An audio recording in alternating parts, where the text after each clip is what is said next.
Hello and welcome to the Week 6 edition of the Survivor Podcast. It is Matt Brown. It is Steven Andrus. And if you're still with us, congrats on you. You dodged the Washington Commanders bullet last week. And Steven, I do want to start there because we're typically a forward-looking show, but to kind of look back a little bit, we mentioned don't know how you could ever trust Sam Howell in this Commanders team. And I thought there would be some people who rolled the dice just because it was against the Bears. I had no idea how many people were interested in playing the Commanders last week. You lose about 20% of the people in the Circa Survivor. There was still popularity amongst it among other contests out there. And I just, I think it kind of goes back to the same deal about, yes, it is a strategy to pick on a certain team. And the Bears certainly kind of fit the mold there at least a little bit. But you still have to have somebody you feel fairly comfortable with hitting that button and hitting submit and hitting, this is the team I'm going to roll with. And Sam Howell, boy, that really came back and knocked a whole bunch of people out this week. And I just don't know if moving forward specifically now, if you've made it this far, backing bad quarterbacks is probably something you should start to get out of your strategy. First of all, I'm kind of surprised that the premier football league in the world has this many quarterback problems. That's a conversation for maybe the megapod on another day. Yeah. But, I think there's also a discussion here, Matt, to be had about the type of pool you're in. Circa is a high entry, a lot of sharp people playing in it, maybe taking more risks than the casual pool, because it sounds like there are a heck of a lot more people picking Washington in the Circa pool than kind of the more casual national pools, maybe the ones with your buddies, because the ESPN Survivor pool had 61% of entries on the Lions or the Dolphins last week, which skated by easily, and only 5% on the Commanders. So I think the type of contestants that are in your pool really matters, because I don't think you saw as many people taking the Commanders in the less sharp pools. Yeah, 90% of the entries were actually wrapped up in those three teams. It was 70 between the two teams you mentioned, and then it was another 20 on the Commanders. So that's crazy. 20% on the Commanders to me. That honestly, I'm very surprised by that. Even isn't that just kind of people trying to be contrarian in a crazy pool, and then it didn't even pay off because a lot of people had the same thought they did. Yeah, it's that's kind of the way that I'm looking at it. I think there's a little bit of a too cute factor, I think, sometimes in all this. We'll see if we can avoid that this week. We're getting going. Some of your contenders this week: the Chiefs are 10.5-point favorites over the Broncos on Thursday.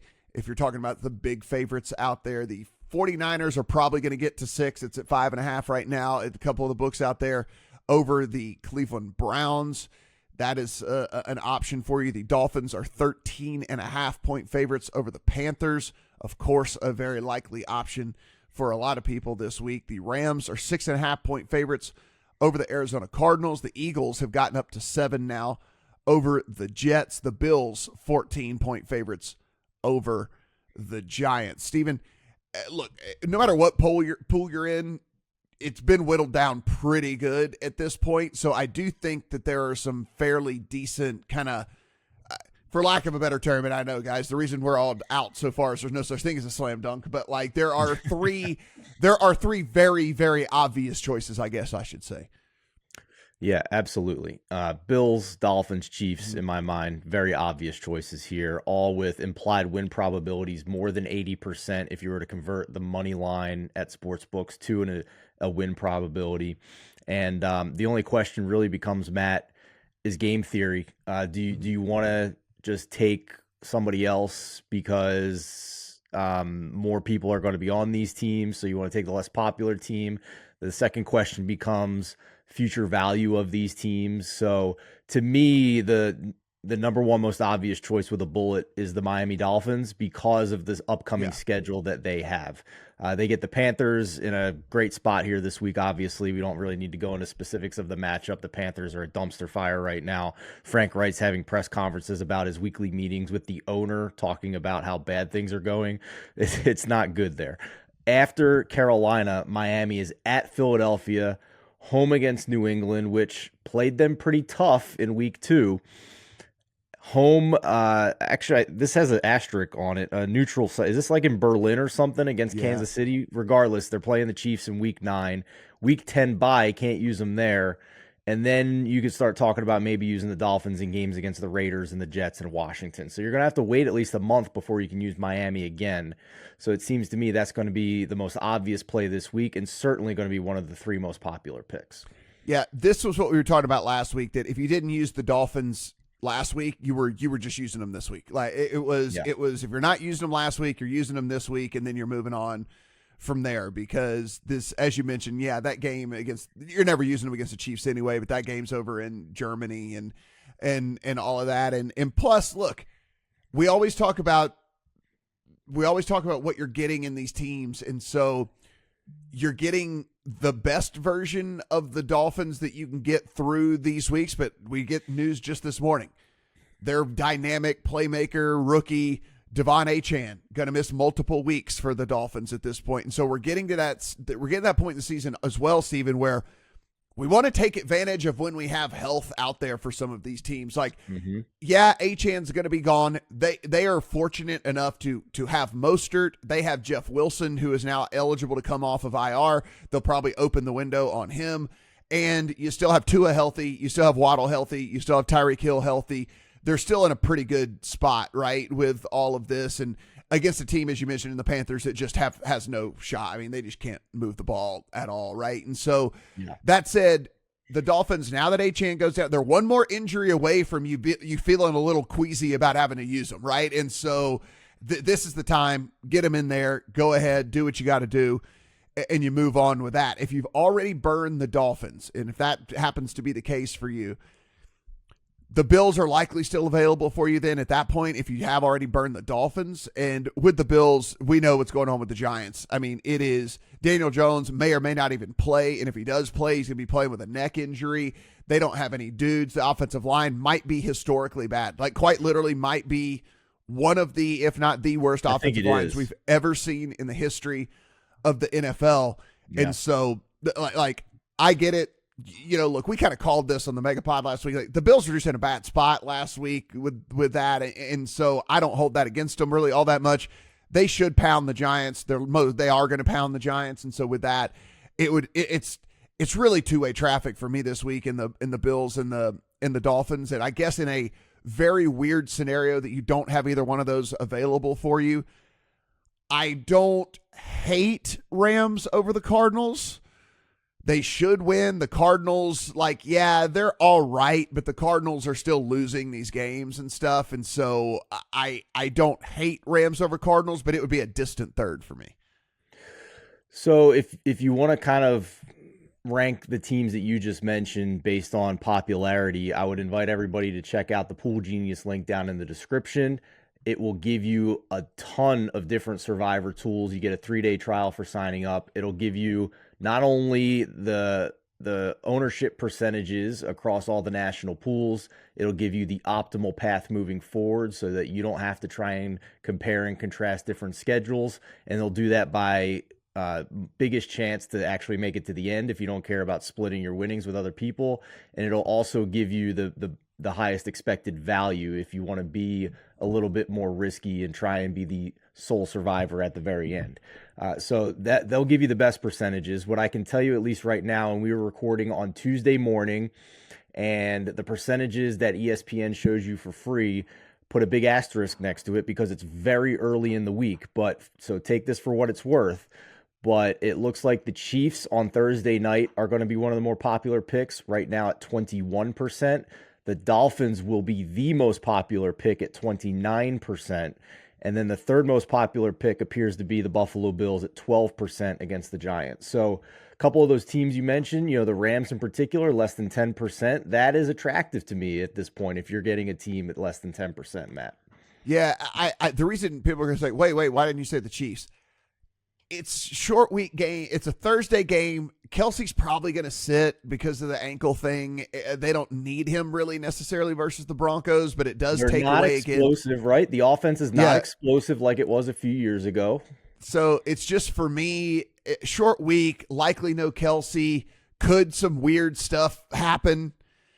I'm not throwing it out the window, right? Like, so for me, that's why it would be like they would be the fourth choice for me this week. And plus two, they're going to be favored in every single game they play through the rest of the year. And that even includes that home game against the Eagles. It'll probably, I mean, maybe at worst to pick them, but like to have a team that is going to be favored in every single game is, when it becomes hard, and it's going to become very, very hard here in a few weeks, when you have to start playing the really hard games, just having a really good team that's going to be favored in every game is great to have in your back pocket as well. And so the Chiefs, from a future value perspective, just from that aspect where at least you're going in with the team that's supposed to win, is pretty good whenever we get to the really hard part of these contests. And so that's another reason, but mainly short week, no Kelsey.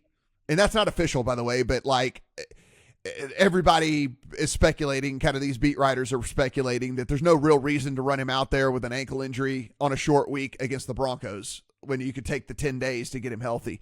So with that, number 4 with and listen, I would, if I were in, I would love for people to play a ton on the on the Chiefs this week. That would be a dream scenario for me, because of those teams that we just mentioned, Steven, I think they're the most likely to actually kind of stumble up and maybe even lose this week.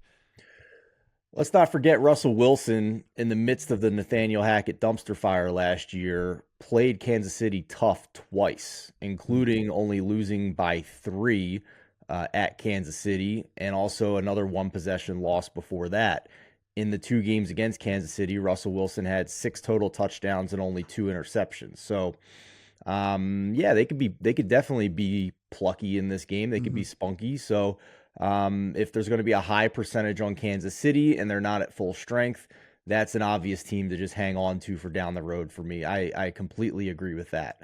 And listen, man, I'll tell you this. Those are pretty much the only choices I even would consider this week at all, because every other game this week, guys, if you haven't looked at the odds board yet this week, basically every other game is right at 3 or on 3. Like, I mean, it is like we have a massive amount of games that are just right at 3 or on 3 this week. And so it's just it's a tough week outside of the very obvious games. And so I would highly recommend sticking to one of the obvious games this week. And I don't even consider one of the obvious games the 49ers on the road at the Browns, due to that Browns defense, right? Like, I still think the 49ers win, and I think that they're properly favored in that one. But look, that Browns defense is so good that they could make a game very, very ugly and sloppy and kind of just increase the variance to a point of where whoever has the ball last might be able to kick a field goal and win the game or something. And so it's also a weather game.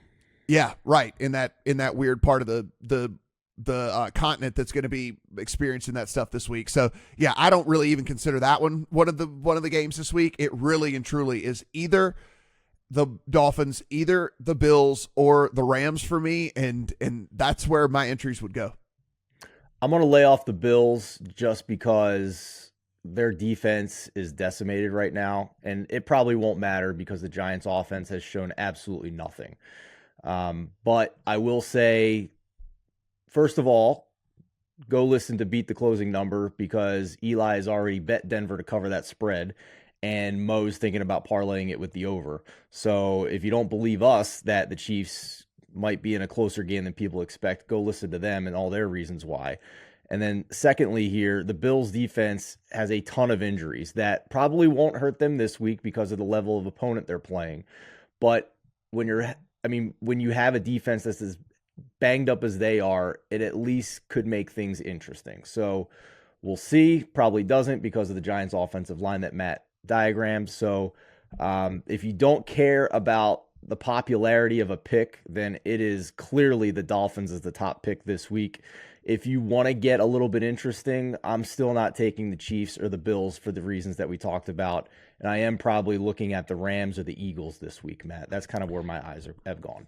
Yeah, I just look, and the reason I say the Bills is because I just don't know how comfortable you're going to feel playing them really for a while. And I guess they do have a home game against the Broncos in about a month. And so if you make it a month, you could probably feel pretty good about playing them in a home game against the Broncos. But yeah, it's after this, it goes at Patriots. And I think the Patriots are terrible, but it's still a road game and, whatever. At Patriots, Bucks, Bengals look like maybe they figured it out. And it looks like whatever. So like you wouldn't be playing them for a month if you didn't play them this week. But I hear you on that. I mean, how do they react to losing Trey White, losing Matt Milano, all the stuff that they've got going on? But as 14-point favorites, you should be able to feel pretty confident putting them in your account. So for me, it's not my top three, not the same as Steven's this week, but mine would be Dolphins, Bills, Rams. Like I said, way down there, like a distant fourth for the Chiefs this week for several different reasons, all the stuff that we mentioned. Steven, your top three this week? Dolphins, if you want to go game theory and not take the most popular team, I would go Rams because probably not much future value there. And the Cardinals defense can't stop anybody as much as their offense has been a little bit spunky this year. And then I would probably go Eagles as number 3 because after the Jets game this week, 3 of the next 4 games against Miami, Dallas, Kansas City, 4 of the next 5, throw Buffalo in there, and then week 13, San Francisco, and then Dallas again in week 14, and then Seattle in week 15. So this is the window to me where you want to play the Eagles and then try and figure it out if you get to the end, not worrying about saving them for like week 16 and 17 here where they get the Giants in Arizona. So that's my top 3 there. I would go Dolphins, Rams, Eagles. Guys, everything we do, absolutely free. So if you haven't already, go ahead, subscribe to this channel. We do appreciate that. Give us a thumbs up, then let us know in the comment section what's your Survivor pick of the week and what's your biggest fade of the week when it comes to Survivor. Because, listen, we know somebody loses every week in this thing. I mean, like, it is just we have not gotten through a week yet where we haven't had at least a fairly highly picked team go down. So also, if you're, like we said at the top, if you're still in, congrats on you. That's awesome.